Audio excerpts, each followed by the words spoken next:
Okay, this is going to be an example of how to solve a problem for a force that's on an inclined plane. There are a couple of tricks that we're going to go through, and I'll try to point those out as we go along. That'll make it a little bit easier. Basically, we're going to start with some sort of inclined plane. We'll give it some angle, maybe 30 degrees, and there's going to be some mass, we'll call it a box, that's sitting on top of that. We can give a mass to this box, but in the end it won't matter. So we give it a mass, maybe 2.5 kilograms. What we want to know is, on this particular inclined plane, if it's frictionless, what will be the acceleration of the box going down the plane? If you can get a handle on how to dissect this and how to tackle this particular problem, then adding in friction is not too difficult, and other questions that will have, for instance, weights going off the other side of the triangle will be able to be easier to tackle. First thing we're going to do is just draw in the vectors that we know. So we'll make a free body diagram. So here's my box. It's sitting at an angle. It's my object I'm interested in. I'm going to have the force of gravity that's going to be pulling it straight down. I'm going to have some normal force, which is going to be pointing perpendicular to the surface. So it's going to be going at an angle to the force of gravity. And that's it. So those are the only two forces that are going to be acting on this.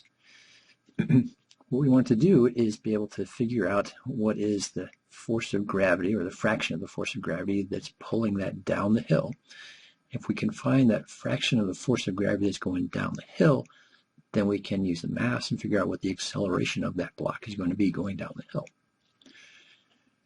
One of the tricks to this is that I'm going to set up my axes not along the plane of the paper, not lined up with the edges of the paper, but I'm going to shift my coordinate system so that my x-axis lines up with the plane of the incline.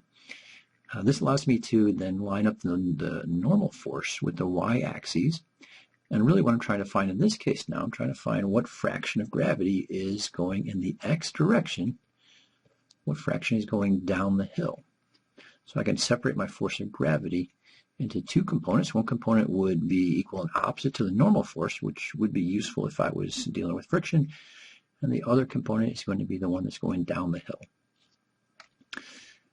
Second thing that's useful is to remember how to get the angles all to the right place. So we're starting with the inclined plane. We got the plane back in here. We have a box that's on that plane. My force of gravity is coming straight down. What I'm trying to do is I'm going to try to separate this into these two components.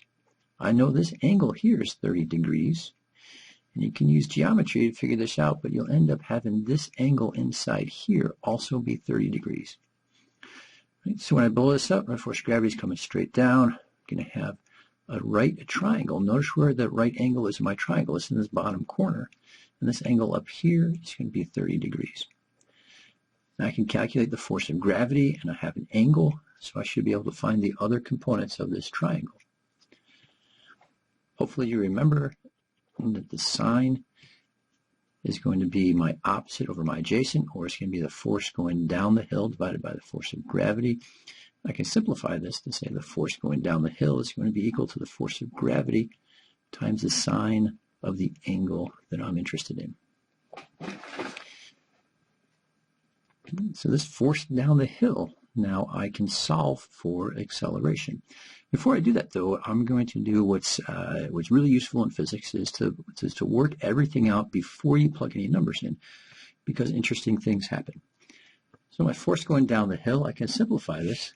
So I can make this the mass of my box times the acceleration going down the hill. And this is going to be equal to the force of gravity, which is also equal to the mass of my box, but now times the acceleration due to gravity. And this gets multiplied by the sine of my angle. You may notice that the masses cancel in this case, and I'm left with a simple equation which says that the acceleration down the hill is going to be equal to acceleration of gravity times the sine of my angle. That turns out I didn't even need to have mass to be able to figure out what acceleration would be going down the hill.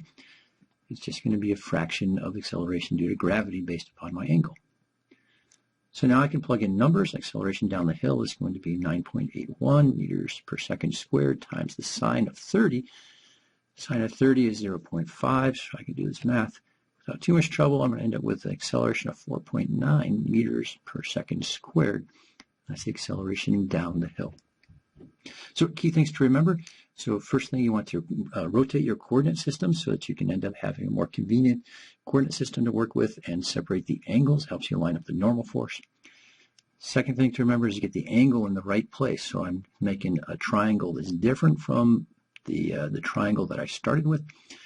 I have to get my 30-degree angle in the right place. Notice my right angle is between my two coordinates that I want to break my system out into. And then work out the problem before you plug in numbers. Hope it helps.